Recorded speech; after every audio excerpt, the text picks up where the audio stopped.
हम संगत क्या हाल है, खैरियत है, तबीयत ठीक है। अच्छा फिदा भाई आए हुए हैं और फिदा भाई अल्ताफ भाई लाल तो जेड़ा जिक्र क्या ते मैं वीडियो में अपलोड करनी है उन्होंने ते उन्होंने दुआ कर जो ऐसे आलिम दीन भी हैं और हाफिज भी हैं माशाल्लाह। ये मस्जिद भी ने एक संभाली हुई है कराची जो असरे बहुत पुराने दोस्त हैं करीब आओ।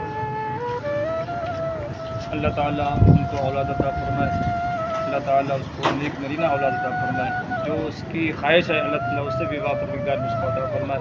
अल्लाह ताला हम सब को नेक औलाद फरमाए, जिनकी औलाद है उनको भी नेक और सारे बनाए, मुत्तकी परहेज़गार फरमाए।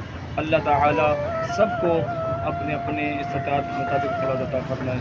अल्लाह ताला सबके खैर फरमाए। दुआ कर दें जो इनको मदीने पाक में जो है ना काम मिल जाए, आमीन इंशाअल्लाह। सरकार दो आलम सल्लम के बारगाह में नमाज़ पढ़ने की तौफीक अता फरमाए, आमीन। और वहीं कारोबार हो और सरकार का दीदार भी करते रहें, नमाज़ें भी पढ़ते रहें। अल्लाह ताला हम सबको वहाँ पर ले जाए। अल्ताफ भाई हमें भी दुआ में याद रखना, और ये मेरे भाई फिदा हुसैन की जो मुश्किल है इसके लिए आप दुआ करेंगे, मुसाफिर की दुआ जल्दी कबूल होती है। ठीक है।